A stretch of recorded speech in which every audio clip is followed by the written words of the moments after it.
so, and been very, very blessed to be able to serve in a different way. For 7 years, I was able to offer and hand a high school diploma to graduates at Kalamazoo Central High School and 1 year Phoenix High School. And Brother Hill knows what this feeling is like, giving that diploma. It almost feels like you're giving somebody a key to a kingdom. Key to an opportunity. When you hand that diploma, you see their face, they've worked for it. You feel the families that are out there that have worked for it. And some of them have put in a little more time than others, making sure they get there. It's like giving them the key to success. But we all know that there's a lot more required after that diploma has been given. And I used to often wonder, and Mark, you might agree with me, I always wonder, where are you going now, though? What is next for you? And we take a look at our entire community. We've been very, very fortunate. Our unemployment rate in the community has dropped slightly, and if you get into all those numbers, which I'm not about to throw numbers at anybody, I could throw 7.4%. We're down 0.1% from last year, and then we're moving back up, and the national average is 7.8%. That's not what we're trying to hear. What we're trying to hear is that there is opportunity and that there is hope in the community that we live in. And that's what I always base my work on with students that I was dealing with. It's tough out here. We'll not get up here telling anybody it's not tough out here. It's a grind every day, no matter what you are doing. From the wealthiest individual to an individual that has had a hard time finding a job and putting 1 and 2 together, it can be rough out here. There's just so many factors, you know, whether they're personal factors, whether they're factors of people putting taxes on you or anything else. It's just too many things coming at you. So a good Thursday night at Second Baptist Church is a great place to be. Right. It really, really is. Because by the time I got in here, I forgot about all those other factors. I really did. So that was very, very fortunate. When it comes to jobs, ladies and gentlemen, I looked at a report before I got here. I wanted to be informed. I wanted to check it out and make sure I knew what I was talking about. There are jobs. There are jobs. That's just the bottom line. Now, we may not all have the same skill to do a particular job, but I am here to tell you, I read a report that told me that there are over 3,000 jobs currently right here in Kalamazoo, and that's on the low end of the scale. 3,000, now that's a lot of people, and that's a lot of different things, but there is work. Now all we can do, we can't concentrate and focus on the next town over. We can't concentrate on the next state and or what's going on. They're going to be debating tonight, the vice president's going at it, and all that type of stuff. What I'm concerned about is what's in front of me, and I believe most of us are. If we have young people that are coming up, there's hope, there's work. Now, we talk about a college-going culture. Mr. Hill will resonate with me on this. We talk about a college-going culture. When we talk about that, a lot of us believe that it's college or nothing. This is not the case. You want your student to be college ready. That is for sure. Because if they're college ready, then they're more likely to have the skills to do a job and function on a job, whether they go to college or not. You are not hearing me say, don't send them to college. That's not what I'm saying. What I am saying is that we want them to be college ready. There are jobs out there, and there are jobs that students can go into right out of high school if that's necessary, and then get their college along the way. All I'm saying is there are different paths. I don't want anybody giving up. A lot of people give up and feel like there is a sense of failure if college is not the next step.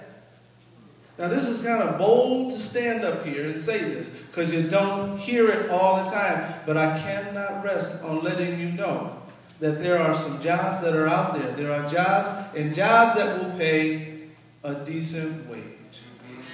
Now, I say decent wage. That gets people a little sketchy sometimes. What's that mean, Mr. Washington? A decent wage. I ain't going out there for no $8. Even though it would be an earnest living, all right?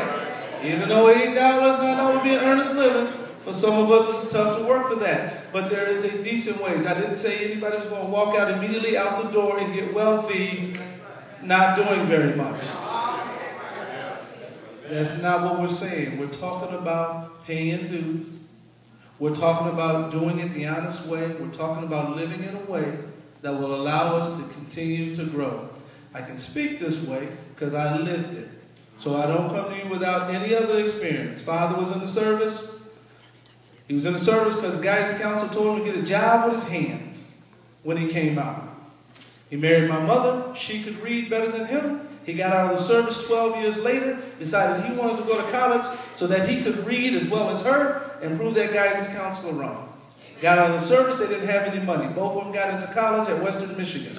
Lived in a one-bedroom apartment on the corner of Stadium Drive. Me and my sister didn't know if we were rich or poor. We had no idea. We had some food and a ping pong table at Christmas. How they did it, I don't know. But they fooled us really good. We didn't know, we didn't care. We thought we were doing just fine. They had credit issues forever and a day. He became a professor, continued to move up. Then we moved to Ann Arbor. They got their master's degree, then they moved to Detroit. They continued to move up. Me and my sister, we continued to grow. We went ways. We were fortunate enough to go to college. Took me 7 years to get it all done. So for anybody thinking, well, he did it in 4 years, got it all. Took 7 years. It was a grind. And we got there. So I just wanted to know, I stand before you, having lived the experience, having been hungry, having been put out of an apartment, having been through all kinds of things many of you may never even go through. But we were there and we lived it. When it comes to the state of Kalamazoo, Michigan, I'm very fortunate and blessed to be able to serve on the other side now. Amen. To be on the receiving end of those that are getting an education, and I hope that we're all supporting the school 100%, whether it's elementary, middle, high school. We need to support the school. I'm here to tell you, because that is the key. You're not handing them that paper and getting that feeling for no reason. We all feel that way, that high school diploma is the beginning to a means, to a life that can be productive. That is very important. So supporting the school is 100%. We have to do it. I will continue to do so. My opportunity to serve on the other end is to try to make sure we have jobs. For those that are job worthy, okay, because some of us feel, well, I may be a little too old. There's no job for me out here. I may not have this skill. There's no job for me out here. I am seeing people of all ages find employment. Do you have to work at it? Yes, you do. But there are things that you can do. Now, I decided to check it out right quick. And I Googled, before I came over here, jobs in Kalamazoo. Not only did 4,000 something jobs come up, they got it segmented down to what you can possibly do and what your skill level might be. You would be surprised if you thought about what you are really good at. And many of us are good at just talking. I'm good at talking to people. I'm fortunate they gave me a job where I get to do that. But you would be surprised if you thought about, what do I do well? So maybe you're organized. I'm real organized. I got all my stuff here. My granny was organized. We go into the basement. Boy, they said she was a pack rat, but it was all organized. There's something that she could have done. When you leave here, for a start, if you are someone that is looking for employment, whether it's employment to better your position, whether it's employment to just get a job right away to get going, think about income, think about what you're good at, and Google jobs in Kalamazoo, and let's just start there. There's also another program, Michigan Works.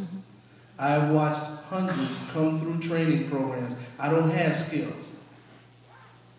For no charge to you, they are providing the skills necessary to do a large number of jobs. I'm working with a large manufacturer right now. They're looking for 400 people. Work broke down in Detroit. The Detroit work came here. They're looking for 400 people.